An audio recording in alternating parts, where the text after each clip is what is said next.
Welcome to the Yet to Be Named podcast for fans of Georgia State. I say yet to be named, but as my guest here today told me, by the time that you're listening to this, we may actually have a name for it. I'm joined by Ryan Graham today. Say hello, Ryan. Hey, how's it going? You did not say hello, Ryan. Oh. Thought that was going to be like the obvious joke that happened. I'm not very funny. So happy to have you here today. Yeah. This is the first episode of this Yet to Be Named podcast. The idea was to do something that is not focused on the plays of the game or the ins and outs, the X's and O's and Jimmies and Joes, as they say, and more or less just talk about from a fan perspective of going to games and watching games and just being a fan of Georgia State, what we go through and what we like to do on game days and whatnot. So We don't want to be too negative, right? But this is what we got, is a fandom. So, Exactly. so we're struggling a little. Sorry to start off on the negative note, even though you said you didn't want to be too negative. But well, if we want to have a positive podcast, we're not going to have one that talks about Georgia State's on-field performance. That's right. Except for maybe basketball. So yes, so we don't know exactly what we're doing here, but we are wanting to do something to just talk about one of our passions, which is Georgia State athletics. I said joined as a guest, Ryan, today, but he may actually be on the podcast quite a bit.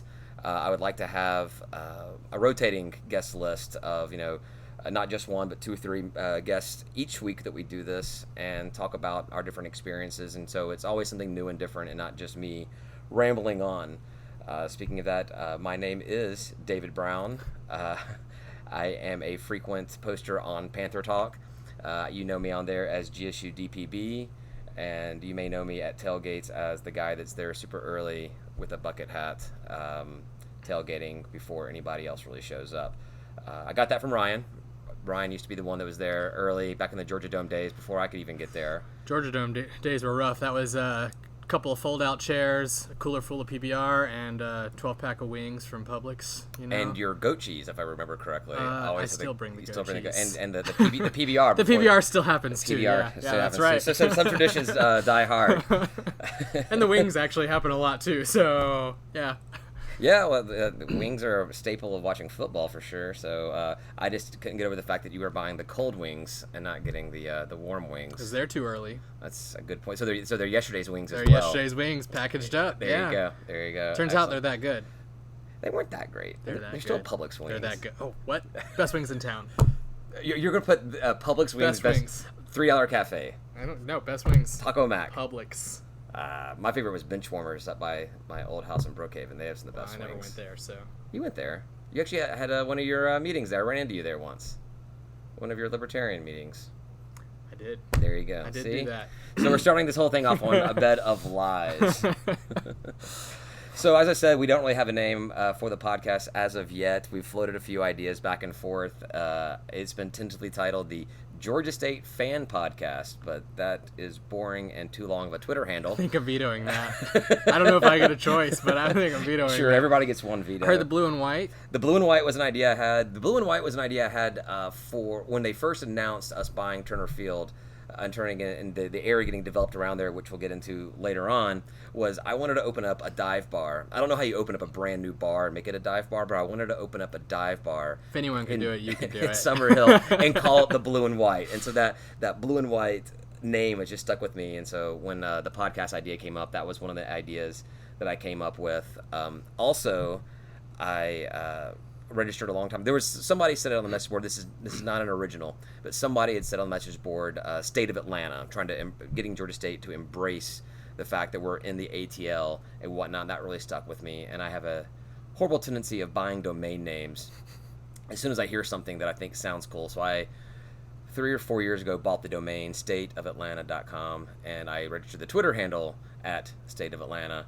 So that may be something that goes along with this as well. You've also got that rad shirt design with the GSU ATL. That is the logo. Yes, yeah, that is the logo. You already have a logo. For those of you who don't know what I'm talking about, another idea I had randomly, 4 or 5 years ago, was taking the letters GSU and embedding the letters ATL into each letter, like A inside of G, T inside of S, and L inside of U. Go figure. And it came out pretty good, and we sold some shirts, and they were awesome. And I ran out of shirts and never made any more. But that was the the website to buy those shirts was stateofatlanta.com. So maybe that's what we'll go with.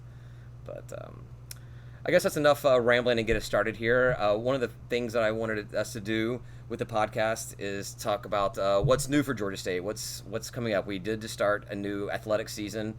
A couple games in the books from the women's soccer team already. I'm sure you were at those games. Oh, every single one. I knew you were. I knew you were. Yeah, I drove out to Panthersville. Yeah, no, I didn't do that. No, obviously we're talking about football right now. That's the big news. Nothing to do with the ladies. Panthersville is pretty far away. Yes. From what I hear, there may be plans to move all the soccer to 188. That is the story, and I think that's something that, well, I don't know if I even have that on my schedule to talk about. Sure, let's talk about it. Yeah. Okay. Yeah, so from everything that I've seen and heard, it looks like that the 188 MLK practice facility for football is going to be soccer stadium for men's and women's. They've somehow found a way to squeeze in a soccer field, which people thought was going to be too big for that space, and they'll be using it there. And I take Marta to work every day along the east-west line, and soccer nets, I've been out there for a couple of months now, and I've seen the ladies for sure out there practicing kicks and whatnot. So I don't know when it will be a space for fans to come watch games there and whatnot. I don't know what the seating arrangement is going to be like. I have a feeling that there will only be bleachers on one side. I don't think there's room to be on both. I would bet that they don't go much further than they did for, I think they did one spring game there, or they did an open practice there like 4 or 5 years ago. Yes. And it was, they brought in some bleachers, some like erector set bleachers. I would bet that's what they do. I was there for that. Actually, you were there for I was there, yeah. We were both there for that together. I think I was working for Panther Talk at the time and like wrote some articles about it. Oh, well, then don't tell Ben that you and I skipped out early and went to Republic Social House for a few drinks. I mean, work is loose. You saw what you needed to see, right? Yeah. That was fun, though. I remember that was Bill Curry mic'd up talking about exactly what we were going to be seeing with each play and whatnot. And I know there was a lot of beef going into that practice because people were demanding a spring game. How can we have a football team and not have a legit spring game like everybody else does? And after it was all said and done, I actually thought it was a pretty good experience. Yep. I liked it. Yep.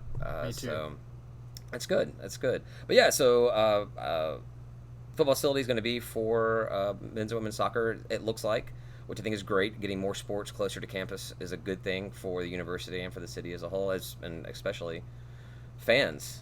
I live like 4 blocks away from there too, so it'll be a good excuse to go see a soccer game. I think that's one of the things, when we get more and more sports out of Panthersville into the Summerhill area and just downtown Atlanta in general.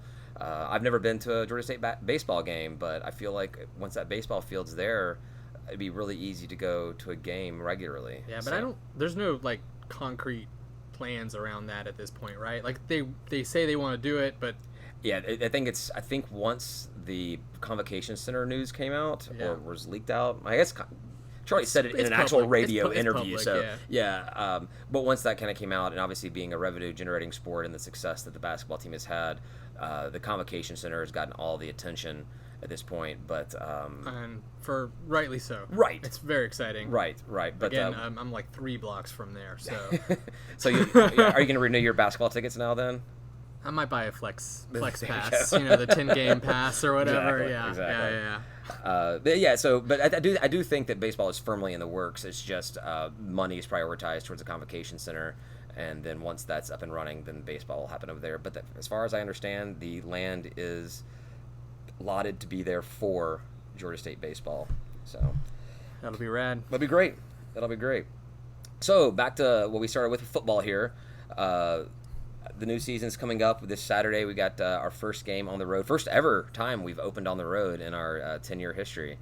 It's a good thing. It's a great thing. Atlanta's there's too much going on the weekend to compete with. You have Dragon Con and all. I think Georgia Tech. Well, Georgia Tech plays Clemson tomorrow. Is that game I don't know when you guys are going to be listening to this, but But yes, that and then on top of that, you have your Chick-fil-A games happening. At Mercedes-Benz Stadium. Rough.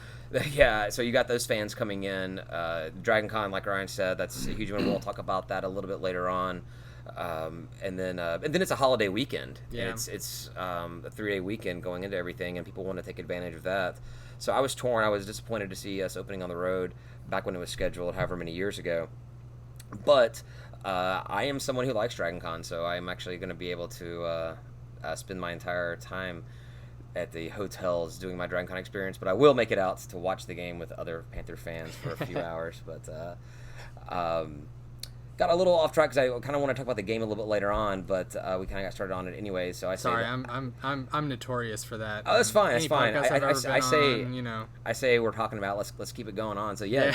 So this is the 10th season of Georgia State football, getting kicked off this Saturday in Knoxville. It's been an interesting 10 years. I don't think that any football program of late has started football with such a interesting 10 years behind them. We've had some success. That first season when we played the Pee Wee League, we 6-5. We did pretty good. Lost to some schools that are no longer around, but we did good. It was a great season. Won some games we should have. Lost some games we shouldn't have. Right. Then the Dark Ages hit for a while. I think was it 3 wins in 3 years or something like that. Yeah. We lost the legend. Bill Curry retired after 3 seasons, I think it was. Yeah. And then we had Coach Miles come in and really cleaned house. It looked like we had something special going on there, and then it just didn't work out the way we were all expecting. Now we got Sean Elliott in, which, on paper and everything, he looks great. We had a great first season with him, got a bowl win.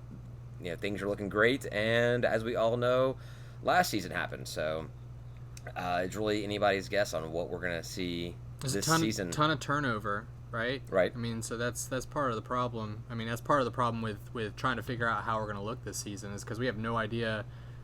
I think it's offensive coordinator and defensive coordinator, right? Or no, right. Defensive coordinator is the same, but a bunch of the coaches have switched out, and players as well. We had a lot of players that left the program as well, which is kind of surprising and scary there for a point. But from what I'm understanding from talking to a few people that are, either family members of the players or talk to the players regularly, it seems like morale in the locker room is really high, and that's an important thing to have, I feel.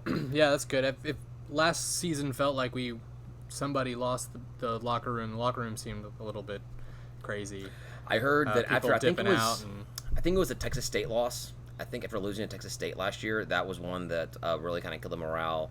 It's pretty tough to lose that much, and when you come into the season expecting to be better, you just came off a bowl win and just get beat up every week. It was a hard season last year. Yeah, it was a hard season. Yeah. Hopefully, it doesn't bode well. We're starting against an SEC team in their home, but get it out of the way. Exactly. Fine. Yeah, get a chance to heal up from everybody, right? Yeah. Right. And then what? We play Furman, right? Then we host Furman. Yeah. So that should be our.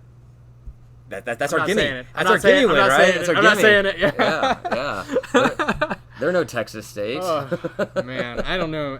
So that's the thing is last year, if we would have played Kennesaw State any other week, I don't feel like we would have won. I don't know if we would have won that game or not. And that was a must-win for us. And that was a must-win. Yeah. That's not the game you really want to have a must-win, but we won, so that's all that matters. We'll leave it at that. Yeah. So you're not going to Knoxville for this game, right? No, I mean the first time we played Tennessee a few years ago, you and I both went up there, right? And quite frankly, I didn't have a great time. Did you not really? Yeah, well, I'm not a good travel companion. No. I had fun with all my Georgia State people, but I will tell you that Knoxville, Tennessee fans are probably my least favorite of all of my away games that I've been to. Really? I've been to Alabama. I went to Oregon.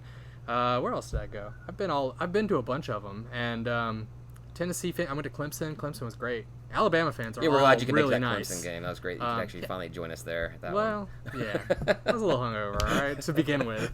So, Clemson was great.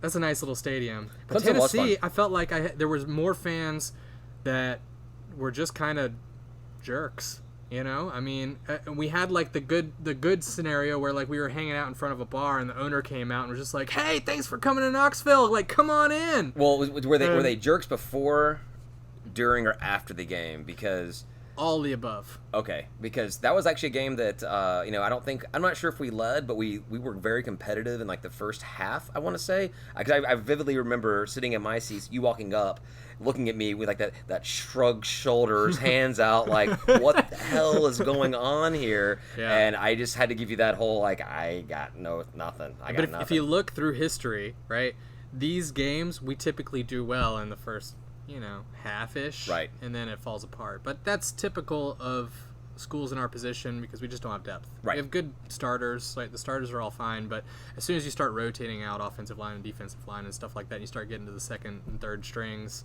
just to give people breathers. Right. Tennessee can do that. They're backing up their 5 stars with 4 stars. We're backing up our but 3 stars Tennessee, with no stars. But Tennessee's down a bunch of starters. They've lost a few players. Corner, right? Is domestic abuse. That was a recent. The cornerback was, I think, a recent thing maybe today. But Yeah. there was like 6 different starters that were done or something. I don't know. His backup's still better than our. Oh yeah, for sure. And yeah. So like I said at the beginning of this, we are not the educated people on all the players and all the news and all that kind of stuff. We are purely those crazy guys in the stands that are just fans of the program and want to see us win without knowing what the hell is really going on. Oh yeah, we might win. Right. Oh yeah, we're gonna win, right? Yeah. We're gonna win. We're gonna win. We're gonna surprise them. It's gonna be upset. Finally, be able to give something to tell his App State fans to shut up about, right? Yeah. Well, it'd be a little different than that win, but yeah. Yeah. So I'm not going to Knoxville either. I had a little bit of a different experience than you did, I think, going up there. At the time, my sister was one of those obnoxious fans that you refer to. She was in school there. She was not obnoxious. She didn't even. She was fine. She was fine. But so I got to spend some time with her. That was fine. I enjoyed it. I thought it was fun. I did not think that the stadium was anything to write home about. Just trash. Terrible stadium. It's old. I get that. But there's old, and then there's just like decrepit, and I felt like that's what that stadium was. I grew up a Georgia fan going to Sanford Stadium. It's an old stadium. It's hollowed out. It's all concrete. It's kind of not as nice. I mean, even as probably Georgia State Stadium. Oh, Georgia State's the best stadium in all of college football. It's pretty amazing. We lucked out. Oh, for sure. It's awesome. But was it Neyland Stadium? Neyland, whatever. Yeah. I was not disgusting. impressed. I was not impressed. And then it's that like gross, like pukey orange, weird. I mean, I'm not sure. I haven't drunk anything that made me puke that, but but you're right because it's very. I'm from Tennessee originally, but I grew up in the West Side. I grew up in Memphis, so my family were all University of Memphis fans. There were a lot of Tennessee fans out there, but I did not grow up with that being part of my childhood. And yeah, growing up. That color, it's its own unique orange color, and I don't say that in a good way. No, it's a very. And then it's the checkerboard too. It sort of makes you kind of go into a little epileptic shock. Right. Every time you look up, you're like. Ugh. I'll give them credit for that. That's their history. But yeah, whatever tactics they have to do to get somebody to drop the ball in the end zone, whatever it is, that's fine. And then they get their little smoky wiener dog or whatever kind of dog that is. That's somehow a volunteer. I seriously doubt the dog volunteered to be there. It's a hound dog, and it is. Pretty cool. Dogs. It's a cute dog. Well, dogs are cool. Yeah, that's true. Dogs are cool. That's true. Not as good as cats, right? We have to say that. No, I don't think you have to pick. Large cats. I'm the weird minority that I don't think you have to pick. I was referring to the Panthera class of cats. Oh yeah, cats are better. Yep, absolutely. Sorry, was not picking up what you were putting down. I've had a couple beers, guys. Yes. Actually, hand me another beer. I think I need another one. Whatever's in there is fine. Oh, thank you, Miller Lite. This is not sponsored by Miller Lite whatsoever at all, but it can be if they want it to be. Insert your ad here. Just send us beer. So it was a loaded question. I knew you were not going to Knoxville because you and I are going to be at our very own watch party at Halfway Crooks Beer in Summerhill, right next to our own stadium. That's right. The first completely on-premise brewery. They're the first ones that don't distribute their beer because the law changed in time, and so they're the first ones to open up and do that. Yes, and it's great. One of my big complaints about the breweries around here is, as much as I disliked the old liquor laws for breweries saying that you could only do the samples and the tastings and whatnot, it ended up being a great little experience. You could go to a brewery, like when I started going to Sweetwater, it was $8. You get your 6, 2/3 full glasses of beer. $8 for a tour. Yeah, it was for the quote-unquote tour, which had their samplings, and whether you go on the tour or not. But and it ballooned up to 10 and 12. I think it may even was 15 before all the laws changed, whatnot. But regardless, you could go there for $15, spend 2.5 hours there, get a decent little buzz, and be good, and it'd be fine. Go out about the rest of your night or your afternoon or whatever it may be. Well, and what was really great was the tourists that would show up, the actual tourists, and they didn't want their caps, right? They traded in for beers. They just hand them out to you, and exactly. So you got bonus beer. And whenever they came around to do the tours, like you had that big flux of people that would leave the drinking area, and then that's when you would hit the bar and get your drinks. But that was great, and they changed the laws, and I think that the brewery should be able to do whatever they want to do. That's fine. But now I'm going in there and I'm paying $6 or $7 for a pint of beer. For the same beer, I'd pay $6 or $7 for if I bought it in a Taco Mac or another restaurant. Not endorsed by Taco Mac either, but we can be if they want us to be. First episode, already asking for endorsements. Yeah, but. So when they sell their beer to the distributor who sells it to Taco Mac who sells it to me, there's money being made all those steps of the way, and I understand that. That's why the beer costs a little bit more. But I'm paying the same price in the brewery that I'm paying in the bar. Shouldn't I be getting a discount? It's only $5 at Halfway Crooks. That's what I'm saying. That's only $5. This is my very long-winded explanation of how great Halfway Crooks is. It's like because they don't have that distribution whatsoever at all. Yeah, and they have very inexpensive, good beer. They're lighter beer. Yeah, they're not doing their. They're all lighter right now. Yeah. But it's hot. Which is hot. It's fine. Yeah. But so we'll be on their rooftop patio. Be on the rooftop, which is great. If you've not been there, they have a great little rooftop. It's open air, but it's able to be closed off in case there's rain or really bad sunlight. And a big projector while the sound's on. I guess they do Atlanta United games too, right? They do. So they're all set up. They're ready experienced. For it. They know. Yeah. They know what. They're prepared for the fan base of the size of Georgia State to come. They know what that's like. A quality team such as United, that the Panthers will be this year. But yeah, so it'll be great. Really looking forward to it. Talk to them. They're happy to have us. They do have some food items too, so there's food to have there while you're watching the game. For those of you who weren't aware, please come out and not going to Knoxville. Come out and join us at 3:00. Kick off at 3:30 at Halfway Crooks in Summerhill. So do we want to do a prediction on what we think is going to happen in the game? I think on Panther Talk, I think somebody said, I forget what it was, but I combined the worst of two scenarios, and I said 42-3 that we don't score a touchdown. We just get a field goal at some point. And I think I stand by that prediction. 42-3. 42-3. I think our offense this year is going to be pretty darn good, actually. We're bringing back a lot of starters. We seem like we have a lot of depth and a lot of skill at the skill positions. I don't think it's going to be enough. No. Yeah, I remember on Panther Talk, my question was, I see all these people picking these scores in the teens or the 20s, and I'm like, and granted they had us losing, 40-20 or what the score may be. But I just don't see us scoring a lot of touchdowns unless they come late in the game in garbage time. So I don't know if I have actually a real prediction. I think that Tennessee scores a whole lot, and if we score anything respectable, it's coming late in the game when the game's definitely over. I'll go with a we'll say 42-17. All right, so that's 2 touchdowns and a field goal. Yeah, but 2 touchdowns come late. We may get a kickoff return or something like that. That's traditionally how we do it. Find our next Albert Wilson. Yeah, but who is that? I don't know. He's not playing anymore, is he? I think he's on a team down in Miami. Yeah.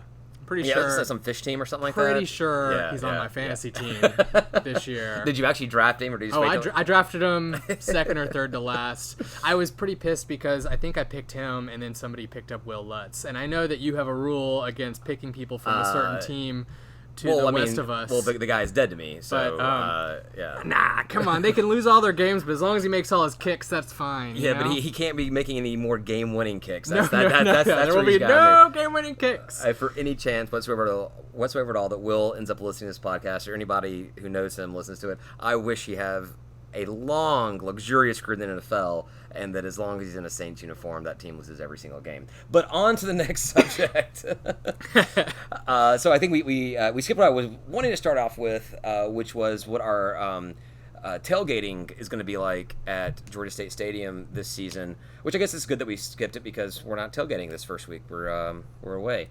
So, I think that we knew going into Georgia State Stadium with all the development that Carter was going to be doing that things were going to be different pretty much every season. And going into our third, that's the case. We've not done anything the same yet.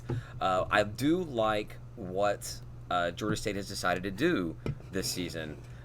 We have a lot of difficulties because with the new student housing going up, which was being built last year, and then where we were tailgating last year in the green lot and all those handicap spaces and those just outside of it, that's they expect to be fenced off before the first game against Furman. That's not available. So actual parking is going to be in the back green lot, which is really far away from the stadium and not even easy to be seen. That's the footprint of Atlanta Fulton County, right? Right. That back in that general area. Yeah. Yes. Yeah. So what they stadium, I should say, for everyone who doesn't understand what the old chop shop. Yeah, the old.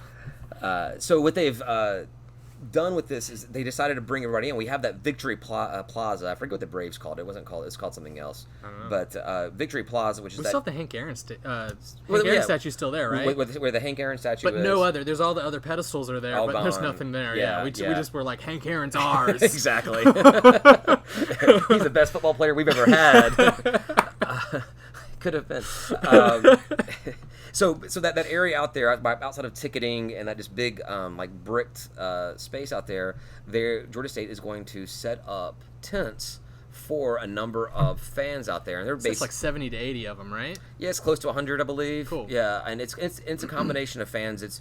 They're obviously doing it based off of your PAC priority points, how much money you've donated to the university, how long you've had season tickets, stuff like that. And they've also looked at, from what I understand, who are the people that are coming in and tailgating early. They can see who has had their parking passes scanned, and they come in, they know what time that people got there. And the people that get there early are the ones that are getting priority as well as the big donors and whatnot. So how does that work for people like me that just load up a wagon and walk over?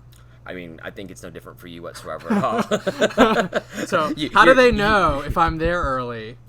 Well, that is one of the benefits of the Georgia State fan base is pretty much if you're there early, you're on a first-name basis with the people that make all these decisions. That's true. That's true. They're out there as well. And if you're not, get in touch with them because they're great people out there. They're very accessible. They're trying hard, and Yep. yes, they are accessible, which is a luxury that we have at this stage in the game that most other FBS universities don't come close to. But so they're going to set these tents up for us, and I think it's just tents. There was talk at first that there may have been something else with like grills or whatnot, but I can kind of understand, storing 100 tents is really easy. Storing 100 grills and dealing with either propane or coals or whatnot, that makes things a little bit more difficult. You know about tables? Tables, I asked about tables, and I was told that is something that we can look into. So game time decision. Maybe so. Got it. Maybe so. We're either gonna have tables or we're not. Someone get that GSU credit card and go to Costco and pick up some tables. Costco, not sponsor of this episode, but God. they could be. Man, there you go. You gotta stop giving out these free ads, man. So what the process is going to be is you can get there early. I'm assuming these tents are going to be set up the night before. Because they say you can actually get there early in the morning, and you will be able to pull in your car into Victory Plaza, dump off all of your stuff, your grills, your chairs, your tables, your coolers, everything you may have, and then pull your car out. And then if you get there super early, you'll be able to go back and park in the green lot. But I think it's 5 hours before kickoff, Georgia Avenue will be closed to everybody who does not have a tent inside of Victory Plaza. And those people will still be able to pull onto Georgia Avenue, go in there, drop off their stuff as usual, but they get to park their car right there on Georgia Ave, so they'll be very easily accessible. And I like that it's 5 hours before. A lot of times you hear as short as 2 hours. Sometimes it's 4 hours, I think is what the Falcons do before kickoff, that the lot's officially open. Yeah, so what is that like? So we have 3:30 kicks and 7:30 kicks, but like 3:30 it's... You're going to make me do math with 12s involved, so that's 9:30? 10. 10:30? 10:30. Yeah. Sorry, I put you on the spot there a little bit, but that's Okay, important information. We'll be there before 10:30. Well, the first game is 7:30 kickoff, so we'll be there at 2. Oh, I mean, it'll be closed at 2. We'll be there still early before that, anyways. Oh, man, those 7:30 kickoffs, though, right? That's awesome. Yes, how great is that? Yeah. This is the first night Saturday game at Georgia State Stadium, and it's the only second Saturday night game in Georgia State football history. Yeah. Why have we not been playing at night? We've been asking them. I think they send out those surveys, and I don't know how they come back, but I know I've always answered I want some night games. Mix it up. Especially at the beginning of the season. It's hot out there. Yeah. It's really hot. Yeah, it's hot. You go out there for a 2 o'clock or 3 o'clock kick, and you're baking in that sun. Yep. I specifically picked my seats in the stadium to be in a shaded space because of that reason. Yeah. I pay a little extra to be in the mezzanine. Yeah. Or whatever. 300 level. So I think it's a great idea that we have these late kicks, and hopefully everybody comes out for the Furman game and kind of shows the athletics administration that it is a good idea and it works out well. Yep. At least try it though, right? Like that's been my point all along, is trying out different times and seeing what works and what doesn't work. The only night, we've had the one night game before, but the only other night games before that were like Thursday nights and things like that. Don't forget the Friday. Well, and the Friday opener. Well, and so that's the thing, is they're like, well, these these are highly successful. I'm like, but we don't know how that actually works on a Saturday on like a normally scheduled thing. And so it's good that we're going to try out some new things. I'm excited about it. Mixing it up. I think there's 3. I think there's 3 like There's a bunch. night Saturday games. Yeah. I'm very excited about that. I'm not sure how. It's a lot of tailgate time. I was about to say, I'm not sure how excited my wife is about me getting down there at 8 a.m. to start tailgating for a 7 p.m. game. I will have a lot of headaches. We just get there at the same time anyway, right? You know, one of the first things I do when the Falcons schedule comes out is I go and look at how many games the Falcons have following a Georgia State home game, because that really dictates what kind of position, what kind of tailgating I want to do for the Falcons. Right on. So yeah, but so they have the tents that we set up for us. One question I have, because I got my parking passes for this with my season ticket package, it did not have a numbered space for my tent on there. It's just the parking space for Georgia Avenue. So I don't think it's a first come first serve basis on the tents. Not really a bad idea if it is, but I guess we'll just be wandering around the 70 or so tents. Maybe we'll get some communication beforehand. I'm not complaining. I don't know the answer to the question. So I guess we'll find out somehow where we're going to be set up. But I do know that they're going to have cornhole boards set up for people to use, and there will be music playing. I don't know what kind of music will be playing, but there'll be music playing there. So that'll be nice. It should be a good experience. And I think it'll be great. We'll have a big tailgate area right there inside the stadium. I think that's it's trying something new, and I like the idea of it. When I was talking to some of the people there, they were telling me, obviously they're going for some of the historic type tailgating experiences at other universities, specifically the Grove at Ole Miss. And Bama does it too. They've got the tent set up. They're all electrified and everything. Yeah, too, I did ask if we could have power there, and I was told generators would be looked into. So we've got some fans that know how to hook it up. I'm pretty sure there's an electric outlet somewhere around there too. Yeah. There's probably one under Hank as well. But generates all the power himself. Exactly. So that's one question that they asked, and I think this is something cool to discuss. Is so Ole Miss has the Grove, and the Falcons have Home Depot's the back porch. I think it's what it's called over there. They opened up last season, I believe it was. They want a name. What are we going to call this space? I mean, it's on Victory Plaza. If they want to have a name for our tailgate there, I was thinking going back, bringing back an old name from the Centennial Park days of their concert series, On the Bricks. Tailgate on the Bricks. That was my suggestion. I think it's literally bricks too, right? It is bricks. It's not like concrete. Right. It's little bricks. Yeah. So it'd be tailgating on the bricks. I think that's a it might be trademarked or something though. I searched ish. So when are you familiar? Do you remember the Centennial Park on the Bricks concerts? I remember hearing about it because it was like 99X days, right? Was it? It was later than that. 99X was probably still. I mean, maybe one of the times that 99X was around. Yeah. But so when I thought the idea, I was like, oh man, there's that concert series. It does it. I was like, I haven't heard anything about it for a little while. I wonder if they still do it. 2004. Oh, that's a long time. 15 years ago was the last time. And I'm just surprised. Yeah. I guess I don't go to enough concerts. I did not realize they were not doing the On the Bricks. It's also what happens when you get old. That is true. You're like, what? That was just yesterday. Yeah, and then you look back and you have 2 kids in your house now, and you're like, where did they come from? So, on the bricks was an idea I had. I talked to somebody else. He suggested an old term for this team, the Concrete Jungle, which is I like the name Concrete Jungle. I'm not sure if it really applies to this kind of tailgate setup.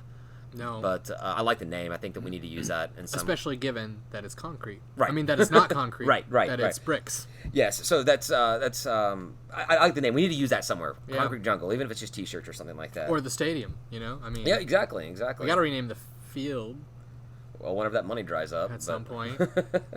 The money's still there, right? You gotta uphold the contract, or are you gonna... I don't know. Well, let's stay positive on this whole thing. Yep, sorry. So, on the bricks and Jungle, another one, I think this actually may have an idea that they floated by, the front porch. I mean, because it's kind of southern, right? It's a southern thing. Yeah. I was thinking... But, like, are we all drinking sweet tea and... From Long Island? Like, I mean, that's fine. Panther Patio is one that I thought of. No. Not for I get where you were going with the alliteration, but yeah. Probably not.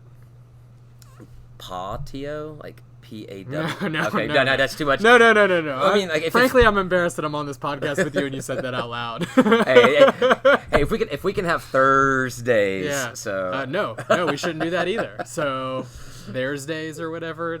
There's day. Yeah. All right. So if anybody has a suggestion for what we can call this, I think it's great if it's organically grown versus. I like on the bricks. I think it's cool. I think it's great too, and it's my idea, so I like it even better. We should get like a poster made, like a banner, and just do it. Let's do it. Like they don't need to name it. We just get something printed out, $100, something like that, on the bricks with some Panther stuff. I like it. Yeah. I like it.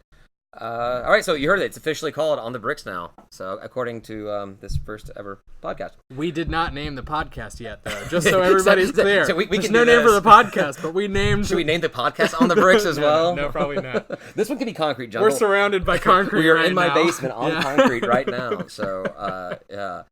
Another thing, so that the pack events that they've been doing at the tailgates will also be just offset from where all the tents will be set up, and that's where you'll be able to go and get your free drinks and food items and whatnot, which I think will be nice. It's not too far away, and it'll be for every game other than Game 2. So if you were looking at your season tickets and you did not have your drink and food coupons for Game 2, like I didn't, and was like, what the heck? How do you miss Game 2? That is the alumni tailgate for homecoming, and is it all free?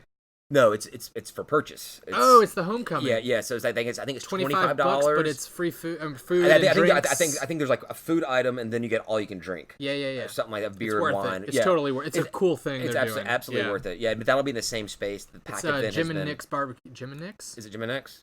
Is that the name of a barbecue? There place? is a barbecue place. That's Jim what and it Nick's. is. Then. Is that one then? Yep.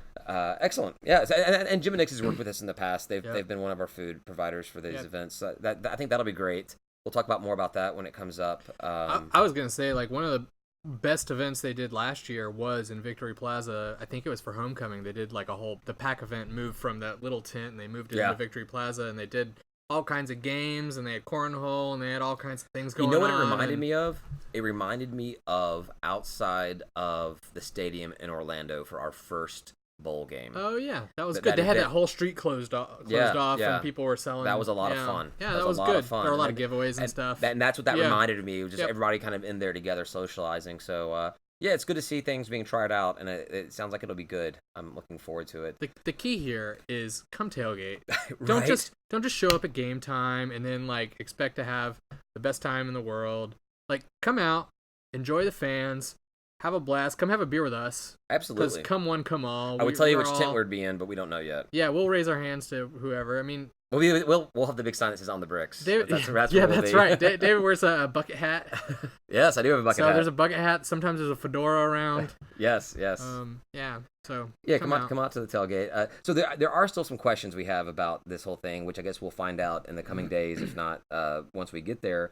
How long can we stay there afterwards?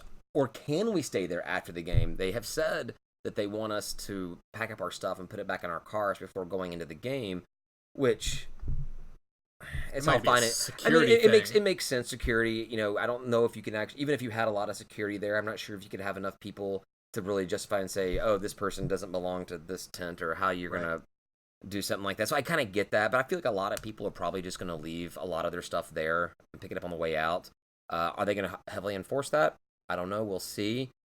Is it a place that we can hang out in afterwards if there's a win or just a game we just want to spend some more time together or whatnot? Can we do that? I guess those are my only real questions to find out what's going to happen. Obviously, in finding out where our spaces are going to be. The key is just to do it if you want to, and then they'll ask you to leave if they want you to leave. Yeah, exactly. And if you want to leave, I bought tickets. right, exactly. Sorry to all you athletics people that are listening. If any of you are listening, we're very appreciative of what you're doing, but it'll never be good enough. But don't you know that? And you're also not going to kick me out because I'm going to have a good time at Georgia State stuff. Exactly. Is there anything you could think of that they could do to make this better? We talked about the tables or the grills or power or whatnot. I like it where I think it's a good starting point. Yeah, I don't know. So I think it's really cool they're thinking outside the box and that they're trying to come up with a solution to moving us around as the whole Summerhill area morphs and changes, because every year it's going to change, right? Right. Victory Plaza isn't going to change. Right. And you saying this just reminded me of something that I was told, and I forgot to put it in my notes here. The Panther Walk will go right through these tents in the tailgate. Cool. This will be... So I don't have to move? You don't have to move at all. Yeah, that's great. I know. That's great. I hate moving that 20 or 30 feet. Yeah, it is rough, When they walked right behind us, that was so difficult. I mean... But, yeah, so they're going to come right through. It's kind of ridiculous if you actually see what they're actually doing, because their dressing rooms, their locker rooms, their locker rooms are obviously inside of the stadium, so they're not being bussed to the stadium any longer. So they're actually walking out of the stadium, just taking down the street, like an ellipse. What is that? Was it called Pollard right there? I don't know. That goes along the parallel to the. I'm not sure the one on the interstate, but yeah. So they're going to over by that other barbecue place, the bullpen. Yeah. So from what I understand, not yet a sponsor either. Just never been there, but sure, go ahead. I live in the neighborhood. I still haven't been there. So. I do know that Athletics had checked it out when they moved into the offices there. But my wife has been there. She said. You don't need to go. Barbecue, man, it's good. Barbecue's good, Yeah, it's like pizza and sex. Exactly, even when it's bad, it's still a little still pretty good, yeah. So anyhow, they're going to walk out of the stadium and come down whatever that street is, and they're going to turn in there, and they're going to come through, and they're going to parade through with the band and Pounce and the cheerleaders and everybody are going to go right through this tailgate, and I think this really will be the best kind of environment we've had for the players and for fans to see the Panther Walk. I think it'll be really fun. I'm looking forward to that. So that's a good job. Big thumbs up towards Athletics for this decision. I'm excited about it. I think it's going to work out pretty well. So I don't have anything now, but I'm sure throughout the season I'll have. And it's something we'll talk about. Yeah, we'll see how it goes. That's one of the things I do want to talk about is leading into each week. What are we gonna be putting on the grill or the smoker? What do we plan on eating this tailgate? What do we plan on drinking this tailgate? So I think we'll have a lot of fun with that as well. So Tennessee is what? It's light beer because not like light beer, not like light calorically, but lighter tasting beer and meat pies. For Tennessee? At Halfway Crooks. There you go. Yeah, there we go. Meat pies. There you go. They got meat pies and French fries. I have not had the meat pies. I've not eaten it. I've been to Halfway Crooks. I've not eaten there. I haven't either.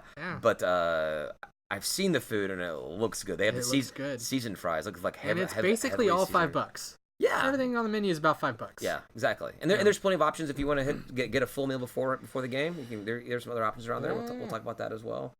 Actually, let's do that. Let's talk about. Sorry to jump you around. No, this is great. It's on my list.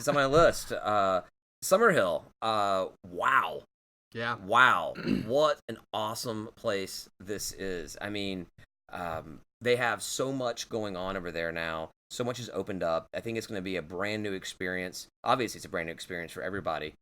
But do you think that there's any part of like the Braves organization they're kind of like looking back right now and being like, "Yo, this is all we wanted." It doesn't make any sense. This is all we wanted. It doesn't make any sense to me. Well, no, the Braves organization. I don't know what they were expecting. I think they were just sitting back and like hoping something happened, like they were crossing their fingers. But like they very easily could have made something like this happen. Exactly. Those buildings sat there vacant, just decrepit. I mean, The thing is, when Carter came in, they were like, oh, we'll have it done by this time. Everything's running a little bit late, and they've basically come out and been like, yeah, those buildings were a lot rougher than we thought because they were just sitting there decaying. Right. And I've been inside of Halfway Crooks. I mean, I've drank at Halfway Crooks. I've been inside of the barbecue place, Woods Chapel. I've not eaten there yet. You just showed up? Well, no, like what? You were just like, hey guys, I'm here. Hey, this is gonna be a big surprise to you and everyone listening who knows me. But I went in there for a beer. All right, that's fair. I went in with a couple of the PAC board members after. And they've got the helmet up. They do have the helmet up there, and I think a Pounce bobblehead with the one up. Yeah, the Grady Hospital one. Yeah, I have at my desk at work. My daughter saying, "I have one idea." Pounce has one idea, but really he's like just throwing up the number one. Yeah, because we're the best team. Yeah. Best team in the state, right? By some qualification, I'm sure it's true. Yes. In my heart. So there's a lot of places. Let me know if I have any of these wrong. We have Halfway Crooks, the brewery, Woods Chapel Barbecue, Junior's Pizza, Big Softy, the ice cream place, Little Tart Bake Shop, and then a Little Bear. Another restaurant, Little Bear. It's not open yet, but open yet. Okay. That's they've got like small plates. Okay. Yeah, okay. I think it's like tapas and stuff. Am I missing? Is there something else there that that's all that's open minus now. Little Bear. Little Bear's not open. Okay. But, okay. Yeah. Have you been? So Ryan lives. I live in Summerhill. Yeah. It was like his backyard are these places. So. I bought in like 3.5 years ago before Georgia State even purchased Turner Field but after it was announced. Because it wasn't. I figured it was going to happen, but they were still going through. It was after the Braves announced they were leaving. And we still got like the Water World, whatever, and Margaritaville. Some other weird thing. The casino got threatened, like. So I sort of was like, well, I figure Georgia State's going to buy it and that this thing's going to happen, and everything, thank God, has happened exactly the way I expected, and my house has gone up like $200,000. When you were looking there, I told you what a great idea it was and how we wanted to do the same thing. We were not in the position to be moving at the time, and when we did move, we looked very, very, very heavily in Summerhill, and man, the prices just went up so fast that it priced us out of there. What sucks is that about midnight, I'll like let the dog out, and I'm on my front patio, and I can smell like barbecue brisket just like smoking overnight, hogs. And it's just ugh. So I'm assuming that you've been to all of these places. Yep, absolutely. Okay. So, what is your take on what we have down there now? So. Without throwing anybody under the bus. No, I'm throwing somebody under the bus. Okay, let's do it. So the barbecue place is okay. It's all right. They're trying to do a little too much, in my opinion. The menu's a little crazy because, I mean, if you go there, you'll actually see one menu on the board, but there's this whole half of the menu that, like, I don't even know how you're supposed to see it except for online. They've got tacos. They've got sandwiches that aren't on the menu, right? They just have, like, the meat on the menu. And on the board, at least. And I feel like they try to do a little too much. The meat is all cooked to perfection, is wonderfully seasoned, is beautiful. Which is really the number one thing when it comes to a barbecue restaurant. I disagree, but the sauce. Oh, no, yeah. You like barbecue sauce. I think anyone with any kind of skill can get the meat right. I mean, they've got a whole smokehouse. They can get it right. It's fine. Thank God they get it right, because if you mess that up, then you messed up big. The sauces they're okay. They've got a couple sauces. They got one called a hogwash, which is vinegar based, and you're supposed to put it on the pork sandwich. Then they've got one that's very sweet. It's very brown sugary to put on your ribs and your brisket, which is it's okay. It's very pungent. It's very flavorful. It's just a little bit much. And then what's the other one? The other one, I'm not even sure what it is. It's so unremarkable. Gotcha. Well, being from Memphis, being someone the home of what real barbecue is. For me, it is about that barbecue. Properly prepared barbecue does not require any sauce or Well, it's all dry rubs there, right? I mean, that's not all dry rub. That's Memphis style. Memphis is known for the dry rub, which I do say is fantastic. Yeah. I do like the dry rub.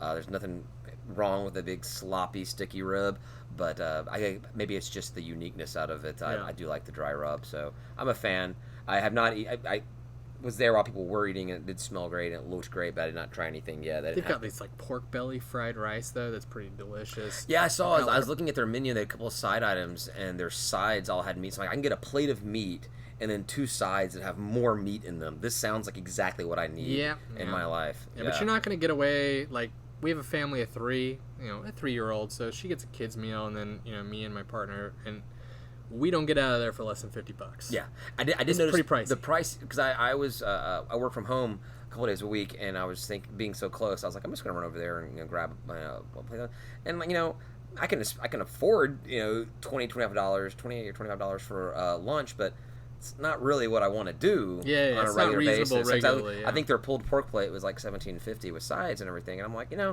that's great, but I'm going there and I'm gonna get a beer too, because that's what I do. And they've got pie, and the pie is pretty solid. Awesome. So I'm looking forward to trying it out. I like testing out the barbecue here. They got to work their menu out. Yeah, and they will. Yeah, for sure. They're restaurateurs. They know what they're doing. They've got a couple of other successful things. Space. Yeah, and it's a great space. It is a great space. That outdoor patio when and it's the not game too room in the hot. back. Yeah.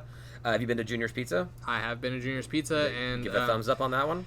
Yeah, so my big complaint about all the restaurants in general is that they're a little pricey. They're a little bit more expensive than I'd like, but Junior's is not. Junior's is about $2.75 a slice, which I think is like, I think that's what I think if you went to Rosa's is about $2.75 a slice plus toppings. And it's delicious. They've got so the key is that their pepperoni is the little ones that curl up on the edges. Oh yeah, and they get a little crispy. burnt. Go crispy. I love that. It's delicious. It's delicious. I haven't tried their calzones yet. I hear they're good. But I like it. What is your take on calzone? So you are pro calzone. I'm pro calzone. I mean, there's a lot of people that think that calzones are like a waste of pizza dough. And that doesn't make any sense. I don't disagree with you. I watch too much Parks and Recreation where they make fun of the guy for eating all the calzones. Calzones are what? Okay. They're a little pricey, so that's my thing. And I mean, you get a slice, and a slice works. It's easy to eat. Sometimes a slice is all you need. Do that. Slice and a pint of beer. What else do you need in life, right? So they didn't have beer when I've been there. They just got their liquor license pretty soon. They had a fridge full of beer, and they told me they couldn't sell it. What a tease! What a tease! Come on, man. Dude, all right, good. you can't sell it. Give me one. Yeah, just give me one. Right. That's right. That's not illegal to give me one. I know I can't drink it here, but so then I've actually been to Big Softy, but I went to Big Softy after leaving Halfway Crooks and having a few there. So I think it was good. It was ice cream. It couldn't be that bad, right? It's interesting for sure. I had vanilla when I was there, and it's very what vanilla tastes like. But then I got my partner some chocolate, and I tasted it, and I was like, "This is weird. Not bad." But different, and that's good, right? You don't want the same old. And so I was like, "This is pretty interesting." It's again pretty pricey. Yeah, we got out of there for like $20 for like 2 people and a kid. For some soft serve ice cream, but it was delicious. I could justify doing it once a month. Oh, there you go. Yeah. Makes sense to me. I mean, although if you're taking your kid for a walk or whatnot, and you walk past an ice cream shop, it's gonna be hard to get out of there just once a month when you're buying them. She loves going to Little Tart. Okay, so that was next, Little Tart, yeah. because they've got cookies. And so she loves going there, and their cookies, I think, are like $1 a piece. They're not bad. They keep them in a jar. They know that it's for like the kids to get that, and it's delicious. There are things that are pricey on the menu, but like you can avoid them. Okay. I think they have a quote on the board on the menu or whatever that it's an Anthony Bourdain quote, and it just says that's a good croissant, and it is. It's a good croissant. It is. I get a Queen Amman there, though. A Queen Amman is basically if you added more butter to a croissant. I don't feel like you could go wrong doing that. Yeah, so traditionally, the way they make it is they stick a thing of butter inside of croissant dough, and then they wrap it around. That's how they bake it. Oh, yeah. I don't know if that's what they do, but it is like hollowed out and like delicious. But yeah, it's definitely something you can only do once in a while. Not because it's pricey, like I've been complaining about, but only because it's butter. Pricey. It's butter. and the caloric price. It's getting you up there. Excellent. Yeah, and so there's more to come. So there's Little Bear that's gonna be coming out there, and there's a couple other places. I see signs up there for other things opening up. I think that'll be great for those people that don't tailgate. There's places they can go for pre-games. Go to the brewery, go to the restaurants, or those when we do have those earlier games that get out, you can go and eat at the restaurants or have a brewery out there. I think it'll be a good game day experience for everybody. I look forward to seeing a lot of blue and white out there at those outdoor patios and whatnot in the coming weeks and months. I mean, that's why I was kind of happy we were doing the watch party in town, Yeah. or in Summerhill, was kind of to let those business owners know that we want to be there, and we are happy that they're like helping our ecosystem. Right, and it makes sense. It makes sense for everybody. Hopefully, they will want to embrace us as much as we want to embrace them, because I think it could be a great relationship down there. One thing that I did notice is you made a comment about Hellman and the bobblehead. I feel like this place should be inundated with Georgia State posters and pennants and banners and pom-poms and stuff like that. And maybe that's something that athletics and marketing has planned leading up to the actual season starting and whatnot. But I kind of feel like that when I go into any of these places, I should be able to look at any wall and know what the schedule of Georgia State football is, or basketball for that matter, and whatnot. And I didn't see a lot of that there. Not yet, but hopefully it gets there. Honestly, it's going to take us going there, though. They're going to have to know that their clientele cares about that before they really start doing it, and that's on us. Well, and when you and I both talked to Halfway Crooks before this watch party got planned, and as you said, I got one person's contact information, you got another person's contact information, and we got it all worked out. But as they told you, is like, we've had multiple people ask about showing the game here, so we're gonna have it out here. So people are wanting to be there, and that's great. That's great. It's great for the city, the university, the fans, the program, and everything. So. In one of the buildings closer to the stadium, they've got this giant American flag always waving. And I remember last year, before one of the games, they did put a giant Georgia State flag up there. Oh, that's great. A massive one. But I noticed a little bit later in the season that even on game day, they just kept the American flag. And I was like, well, there's something missing here. But the heart's there, and they've got the product. They've got the flag to put up there. I'm like, dude, call me. Yeah, exactly. I'll just do it in the morning. When you walk by, leave me the flag. You'll have it in your wagon, and as you walk by, you just toss it up. My wagon and my kid and my flag. There you go. You're set. You're set. So I think that Summerhill is going to be an awesome place for us to experience this season going forward. Just like everything else, it'll be changing out there. So it should be a good time. It should be a very good time. Something else I want to talk about, I don't know how much we have to say about it because neither one of us were there. The Braves night at SunTrust Park for Georgia State, there was a lot of commotion when the college nights were announced, and Georgia State was not one of those initial teams. They had that school out east. They had that school up northwest.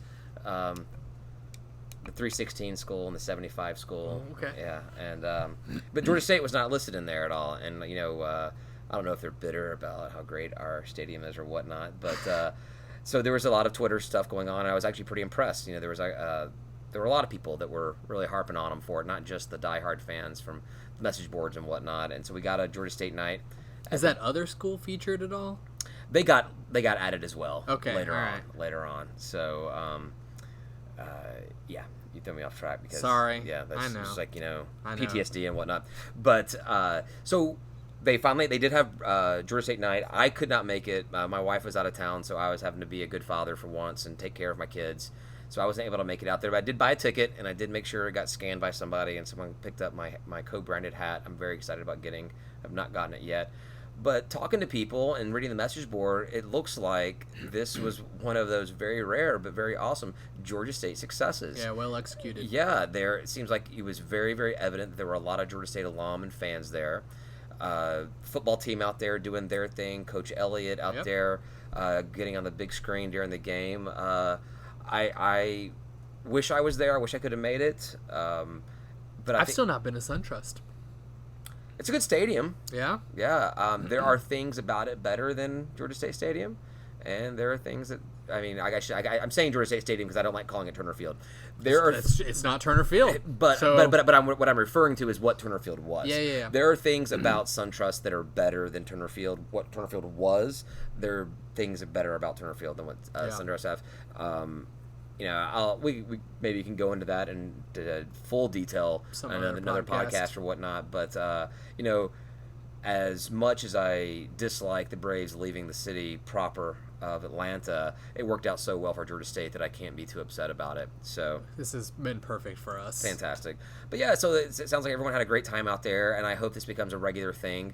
And to whoever this has to go out to, whether it be someone in Braves marketing or Georgia State marketing, love the co-branded hat. next time, let's go with the panther head instead of the word mark. You people in your logos. Sorry, I just can't. That panther head is such a great. They're both official, but I know I buy more Pantherhead stuff. But if we buy more Pantherhead stuff, they'll put more Pantherhead stuff on. Maybe that's another topic we can go into about merchandising, because I have a lot of comments about how much that stuff costs. It was recently my birthday though, and my mother-in-law got me a $100 gift card to the Georgia bookstore, so I bought 4 things. 4? Were they on clearance? 4 things. I bought 2 small things and 2 larger things. I was going to say, like, how much of a shirt did you get? She also sent a very small Pounce plushie to my daughter, and that was $18. $18. I pulled it out and I was like, oh man, my kid wouldn't own this without her. Exactly. Thank God for Graham. Exactly. But yeah, so it sounds like SunTrust Park was a big success for the Braves Georgia State night at Brave Stadium, and I think we won that game. That was one of those last minute wins, if I'm not mistaken. So Braves are dead to me. Moving was tough. Moving was rough for me. I just Cobb County Braves, and I'm just not a big fan of Cobb County. So moving on. Sorry. No, it's fine. It's fine. Let's see. What else do we want to talk about today? I covered all of that. We got our game in Tennessee. So let's talk about a little bit outside of Atlanta and Georgia State football. I kind of want to do a segment where we do a little bit about the NCAA and the Sun Belt Conference at large, as it may pertain to us. Obviously, going into week 1, there's not a lot to talk about, but there were week 0 games, as they're calling it. We had Florida beat Miami, and what I'm told was a big snooze fest. I did not watch. And Hawaii beat Arizona. Also did not watch that one at all. But I have a question. Originally, from what I understood, these week 0 games got these special permits from the NCAA, special waivers from the NCAA because of some weird circumstances. We had to do it. Yep. We had a game at the Georgia Dome as our first home opening game. They got moved to, I want to say it was moved to the Friday. It was on a Thursday, and the Falcons came out with their schedule and said, "Hey, we've got a home preseason game." And I mean, I'm not gonna make any amends about it. Falcons run that stadium for sure. Yep. So they bumped us. That's part of the contract. We know we got bumped, but we had to go to the NCAA and get a special permit to play on that Wednesday, because that was technically a day before the official college football season started. And they approved it, and we played, and we probably lost. And I thought maybe that was Abilene Christian.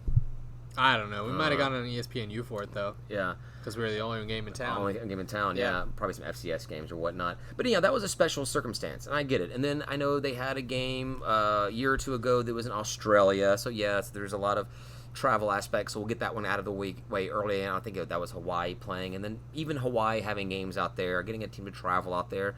I'm okay with that kind of stuff. But Florida, Miami as a week 0 game, what was the special circumstance? And I've not looked this up. There's maybe a reason. There may have been something that was going on why this is. Eyeballs. Well, okay, so that's the money type thing is probably the real answer, but I don't know if there is. How often do they play? Well, I think this is, according to Game Day when I was watching, I think this was the first time in 6 years they played. Yeah. Before that, they had played very, very regularly. Yeah. There are a lot of these old school rivalries. I mean, like Georgia, Clemson, they don't play each other anymore, but it's an old school rivalry. Yeah. And a lot of these guys don't do that anymore because they opt into more conference play. But they could play... in the regular season like anybody else. They could just play does. Next week or this weekend. Exactly. Yeah. So I just don't understand how they got approval for that. And again, I should have done my research and looked at it, but it seems odd to me. Well, what do you think of these week 0 games, having these little taste tests of football? I don't care. I didn't watch any of it. No, because Florida, Miami didn't do anything for me. So. Right. I didn't watch any of it. I mean, I was kind of excited to have football back, but I wasn't. I mean, I watched College Game Day, like the entire episode that day. I didn't watch 1 minute of playtime of either of those 2 games. If I was home, I think it was 7 p.m. kick, right? If I was home at that time, I would have watched it probably, but I was like, this is going to be secondary to everything else. Right. So all right, so that's pretty much all we have for around the NCAA and the Sun Belt Conference. I wanted to talk about around Atlanta. If we do call this thing State of Atlanta, I guess we should talk about more things than... Did you name it? Did you do that? I don't know. I mean, I'm looking at my 3rd can of beer right now, and so... Yeah. Feeling creative. Decisions come very easily right now. Yeah. So in Atlanta, so this weekend coming up, the same time as our game, DragonCon, huge event. Yep. I moved here in '91, so DragonCon's been going on forever, and I never got into it until just the past couple of years, and now I'm one of those old dudes going, and it is awesome. I love it. If you are not a big geek guy or gal, whatnot, it's still fun. Come out to the parade on Saturday morning. Bring your kids. Bring your wagon full of booze. It is so much fun. I'm thoroughly looking forward to this weekend of DragonCon. I actually have flown my mother-in-law into Atlanta from Syracuse to watch my daughters so that my wife and I can spend as much time down there as possible. I will make a break to come to Halfway Crooks to watch the Georgia State-Tennessee game, but yeah, so have you gone and done the DragonCon stuff at all? Dragon stuff. DragonCon The stuff? Dragon stuff. Wait, we'll leave Yeah, that I one did. for- I did some of that. That's Steve Atlanta late night. Yeah, no, I have had a blast there. In a few years ago, I stopped going because one, I had a bad experience with their buying my tickets and all that stuff. Also, it just gets a little crowded for me. It is crowded. And I'm an old man now. I got old last year. This year, I got old. Sometime between last year and this year. And I hate people. And so there's just too many of them there. There's a lot of people there. And that is a complaint. There is a complaint about that. They wanted to expand more, but... and you have to get a ticket to go even like hang out in the hotels, and I'm like, well, I don't really want to get a ticket just to go hang out in the hotels, but I want to people watch. The trick is buying your ticket as soon as DragonCon ends. So like as on Monday or Tuesday after it's over, they'll release tickets for the next year. Well, I did that.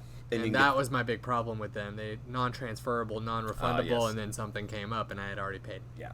Well, that happens. Yep. Yeah, that's one of those things. But did you dress up when you went? Did you go in any kind of weird costumes or everything? I had a backpack full of whiskey. So you went as a drunk. Oh, there you go. Yeah, I was very drunk. I've seen that movie. Yeah. And the good news is there's a strong barter system there. And so my backpack full of whiskey got me all kinds of weird stuff, like gummy bears that have been like soaking in vodka. Or whatever. Yeah. I don't think I was ever drugged, but can't say for certain. Keep on hoping, right? Yeah. There was this great. I remember there was this one guy. He was in a wheelchair and he was all steampunked out, and he had some sort of tap on his wheelchair that was emitting some sort of liquid, and it was delicious. I don't know what it was, but your lips on it. I drank. Well, come on, man, we poured it in a cup. But yeah, I drank that, and it was fine. The whole nature, the whole spirit of the con is adventurous, yes. Right? And you find some good friends and some good drinks, and you do it. Yes. Yeah. So I've never dressed up for DragonCon. I mean, I've worn my Star Wars T-shirts and my Marvel T-shirts and whatnot, but I've never dressed up. This is the first year. I have some friends that are wanting to do a group costume, and we're dressing up for it. As Ryan and I talk here today, my wife is upstairs working on our costumes. She's the crafty seamstress wonder in the family. So it'll be fun to see how that experience goes. I'm looking forward to that.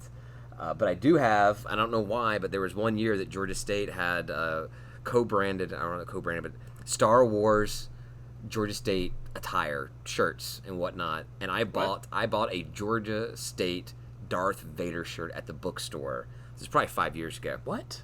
How did I miss that? I don't know how it happened. I'm wearing a Star Wars shirt right now. You are wearing a shirt, and I'm wearing a Georgia State shirt. It's like if our two shirts had offspring. So I got this Georgia State Darth Vader shirt, so I'll be wearing that on Saturday. You'll see me that at both DragonCon and Halfway Crooks. I'll change into my Spaceballs costume after the game to get back to the con, so I'm looking forward to that part of it. So DragonCon is always this weekend. We always start football this weekend, and this weekend we are away, so it's kind of awkward to talk about. Not awkward, but off to talk about it. I've often wondered whether or not Georgia State should do something to embrace the DragonCon fans that are here. And let's be honest, there's probably a lot of people that are fans of DragonCon and all this stuff that don't care at all about college football. But there are some that do, and they're looking for things to do. The aquarium does costume parties and whatnot for this. Yep. Would we want to make our opening game a costume party game? I will tell you, that the people that go to Dragon Con are not going to leave Dragon Con to go to a Georgia State game. They're so separate. I went to that kickoff game with Georgia Boise State. I attended that game. Remember the Georgia Power Rangers outfits? Right. Yep. Yeah, they actually looked really good on the players. Not so much on the mannequin. But I went there, and then I went and I specifically walked a few blocks away so I could go walk through the con before I got on MARTA, and then I was going to go home, get changed, come back to the con. Right. And I got so much crap from people at Dragon Con wearing my sports attire. I was wearing my Georgia outfit, right? Like, wearing my red, and I was like, this is the same thing. Yeah, this is the same thing. Yeah. So, like, sports fans and Dragon Con fans, you're just a fan. It's fandom. Well, and I'm thinking about not necessarily catering to those Dragon Con fans that are coming in from out of town or whatnot. Yeah. But we've got a lot of students that probably enjoy Dragon Con as well, or at least that the costuming, the sci-fi, geeky, fantasy, all kinds of fun stuff that I'm into. But you know, if we get these these freshmen, these sophomores coming into the game. Yeah. Embrace the whole thing and still make it a costume contest. Atlanta culture over this weekend, Labor Day weekend, is just like, let's be as geeky as we want to be. Exactly. Have it cover the entire thing. Yeah. I mean, I don't know. That'd be cool. Maybe something that maybe this is one of those things that's better to be kind of organically kind of grown and let the fans. Are you telling me to show up to the first game in a costume? Specifically the one that has the backpack of whiskey in it. Yes. Yeah, right. I don't know. I feel like getting through security might be a little rough. There's so many people. Actually, I got a funny story about that. So it was. It may have been the first year in Georgia State Stadium. I was tailgating, as I'm known to do, and I'm walking up to go to the finally going to the game. I think the game I missed kick. Shocker. I missed kick, and I'm carrying my beer up with me. And, of course, you can't go into the stadium with your beer, but I've been drinking since 7 a.m. I don't really care. And I got a buddy of mine who's with me. He came. He's moved down here from Buffalo. And so he's just like, I'll go to a Georgia State game. Let's go to a Georgia State game. I know, whatever. And so we go up there to metal detector. I put my wallet, my phone, my keys into the little bin along with my beer, and I slide it by. I walk through. I pick up my keys, my wallet, my phone, and my beer, and keep on going. And my buddy just goes, "That was the most baller thing I've ever seen in my life." And I was like really proud of myself. And then I tried it the following week, and I got stopped. But it was fun. I thought that was. You have to try. Exactly. So somebody we invited to the podcast who will probably be on it at some point or another, Joey, and I went to the Georgia State Stadium opening. Right, they did like a spring practice thing, right. And like when they first opened it up, and it was like the first time the public got to go in, and me and him got hammered in the parking lot beforehand, as you're known to do. Yeah, it happens. You know, tailgates are a good time. Yes. And I vaguely remember that me and him sort of walked around the metal detectors. Like, we just sort of wandered in with our beers in our hands and, like, didn't get stopped by anybody. We just, I guess, looked like we knew where we were going, or they hadn't figured out security yet or something. But we just sort of wandered in with our beers and just kept on going. All of a sudden, we looked down and we're like, how did that happen? Two drunk guys who looked like they knew where they were going. I can see that making a lot of sense. So. Joey's very confident. Oh, yes, exactly. Yeah. Yes, he is. Yes. And we do hope to have him on podcast soon if we continue doing these things. Why not? Yeah. It's not hurting anybody, right? You have to listen to get hurt. Womp womp. So, so I think Dragon Con would be something fun to kind of tie into, but who knows? I'm not sure exactly. So,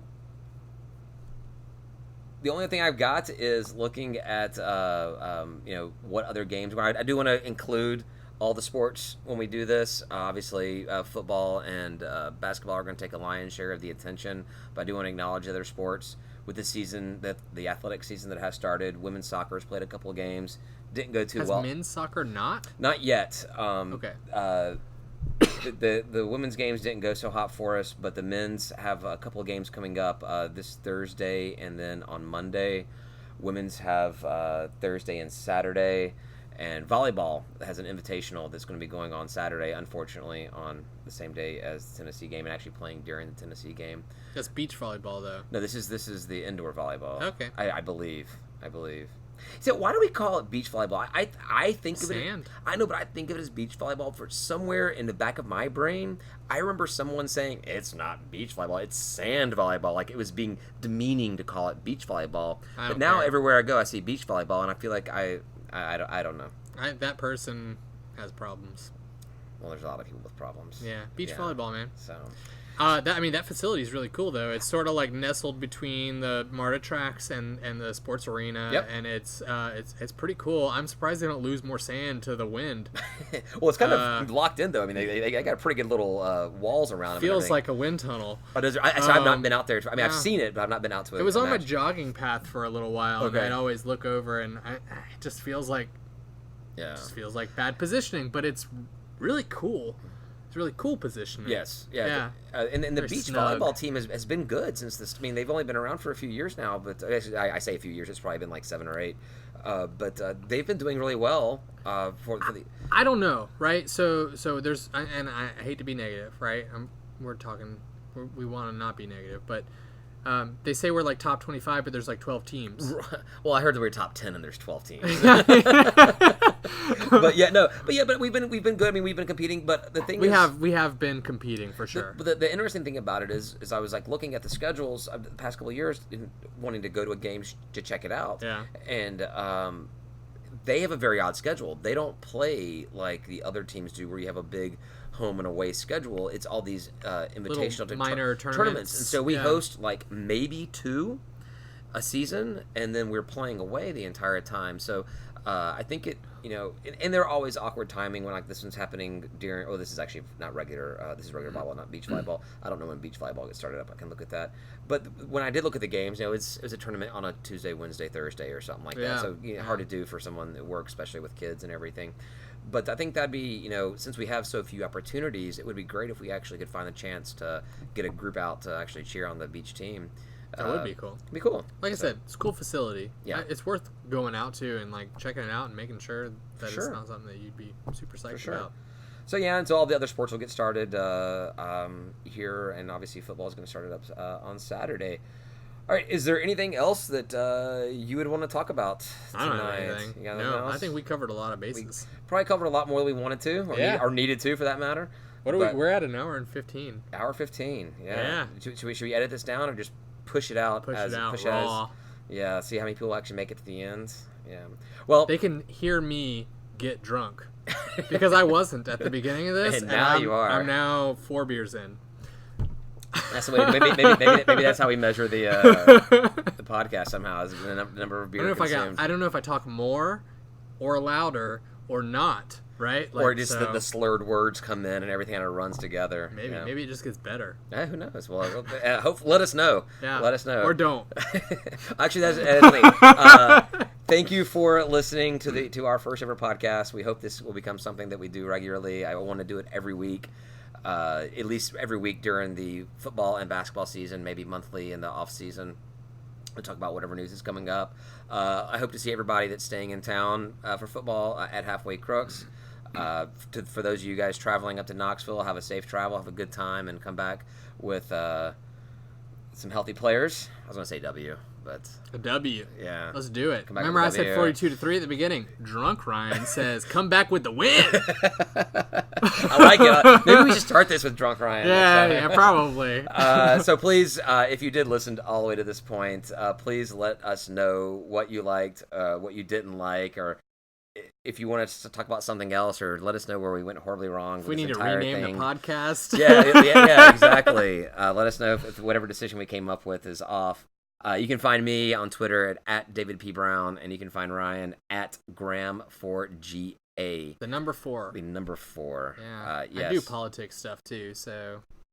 Yes, he does. Everybody in politics is for something, and I'm for Georgia. I thought it was for general admission. General Assembly. I thought you were getting general admission there. Yeah, there's a lot. All right, well, thanks everybody for listening once again. Have a great time, and go Panthers.